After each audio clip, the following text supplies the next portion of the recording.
Today's episode is brought to you by our lead sponsor, Crew.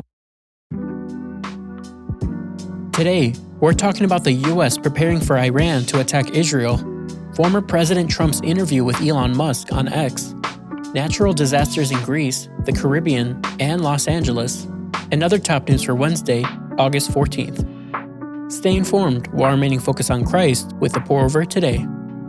Here's the quote of the day. I'm practicing the discipline of not having to have the last word. Dallas Willard. Let's get started with some espresso shots. The U.S. is preparing for things to go from bad to worse. An aircraft carrier and a guided missile submarine are en route to the Middle East after U.S. officials warned that Iran could wage a significant set of attacks on Israel. Still hoping to avoid an escalation, officials said the deployments were intended as a message of deterrence. President Biden met with the leaders of France, Germany, Italy, and the UK Monday to discuss the growing threat. Meanwhile, the FBI is investigating cyber attacks into both the Trump and Harris and previously Biden campaigns. Though sources say Iranian hackers are to blame, officials haven't publicly named a culprit. Trump's campaign reported that it had been hacked over the weekend, with multiple media outlets confirming they received but didn't publish internal Trump campaign documents.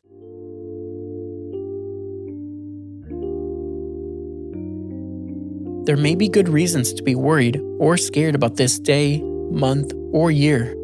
God does not promise good days, but He does promise a great eternity. Stay focused on eternity. It changes everything. Job 12:10 says, "The life of every living thing is in His hand, as well as the breath of all humanity."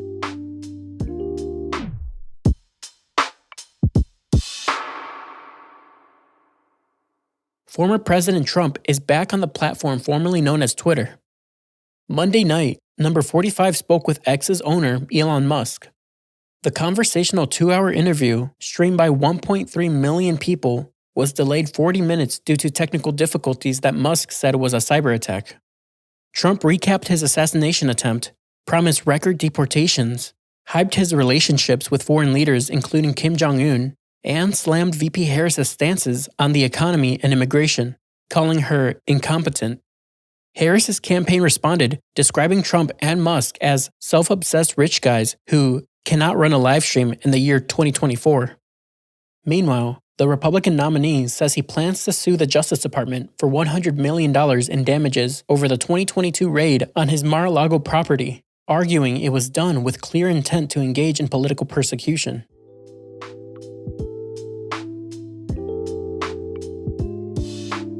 Here's a verse to consider whether politicians let you down or inspire you.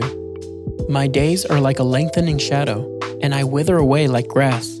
But you, Lord, are enthroned forever. Your fame endures to all generations. Psalm 102, 11 and 12.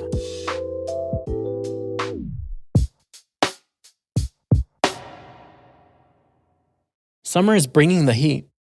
A wildfire kindled 22 miles northeast of Athens, Greece, on Sunday has turned into a 12-mile wall of 80-foot flames and is moving like lightning toward the capital city. At least 25 areas are under evacuation orders, as more than 700 firefighters race to tamp down flames fueled by a prolonged drought and gale-force winds. Down in the Caribbean, Tropical Storm Ernesto formed Monday and is intensifying as it heads towards the Virgin Islands and Puerto Rico. Locals are bracing for 50 to 70 mile-per-hour winds and 10-plus inches of rain. Ernesto is expected to intensify into a hurricane tomorrow on its approach to Bermuda. Meanwhile, the City of Angels was jolted by a 4.4 magnitude earthquake Monday, interrupting several live broadcasts. Thankfully, no Los Angeles reported major injuries or damage.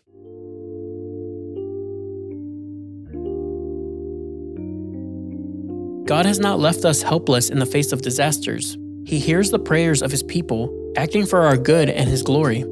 This is not a cop-out. Prayer is powerful, causing things to happen that would not have happened otherwise.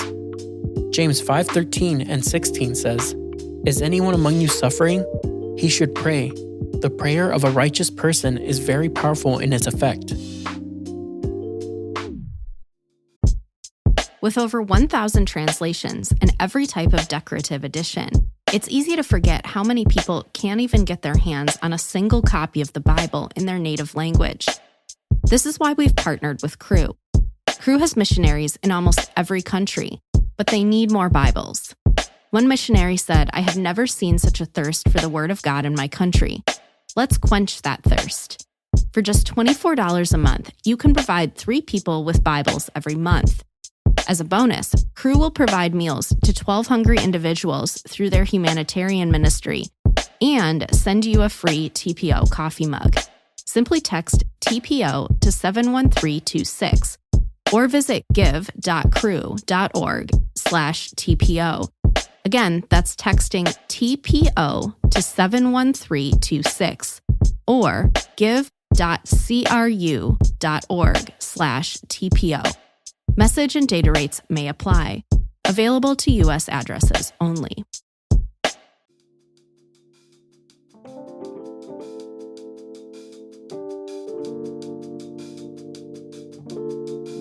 In other brews, here's a rapid round of updates. Ukraine reportedly controls nearly 390 square miles of Russia. A week after its surprise invasion, more than 100,000 civilians have fled Russia's Kursk region, land which Ukraine says it has no interest in occupying since, unlike Russia, it does not need other people's property. Putin, who says Ukraine is simply looking for leverage in peace negotiations, promised to prevail. RFK Jr. has been disqualified from New York's presidential ballot for using a false address on his Put Me on the Ballot petition. A judge ruled that RFK, who was born and raised in New York but has lived in California since 2014, claimed a rented New York bedroom as his official residence for political gain. RFK has vowed to appeal. Mars has puddles? Scientists have discovered a reservoir of liquid water deep below the red planet's surface. The findings from NASA's Mars InSight lander were found using a seismometer to measure vibrations, Marsquakes, that revealed signals of liquid water. Those good vibrations have renewed hopes of finding life on Mars and sustaining future astronaut stays on the planet. Start prepping the Buffalo Dip. AP's preseason Top 25 poll is in. The top 5 college football teams are number 1 Georgia, again, number 2 Ohio State, number 3 Oregon, Big Ten newbie, number 4 Texas, SEC newbie, and number 5 Alabama, San Saban. Week 0, 4 matchups that couldn't wait until the season's official Week 1, kicks off Saturday, August 24th, from Ireland. Brian Niccol is swapping guac for cold brew. In a surprise shakeup, Starbucks announced it's replacing CEO Laxman Narasimhan with Niccol, who has led Chipotle through an impressive 5-year turnaround. Starbucks, meanwhile, has seen sales decline in the US and China. Investors clearly think highly of Niccol. Starbucks' stock jumped 22%, while Chipotle's stock fell 7%. And that's all we have for today. Thanks so much for listening. If you're listening on the Apple Podcasts app, give us a 5-star rating and drop a review. If you're listening on Spotify, give us a follow and hit the notification bell to never miss a new episode. We appreciate your support and hope you have a great day. We'll see you on Friday.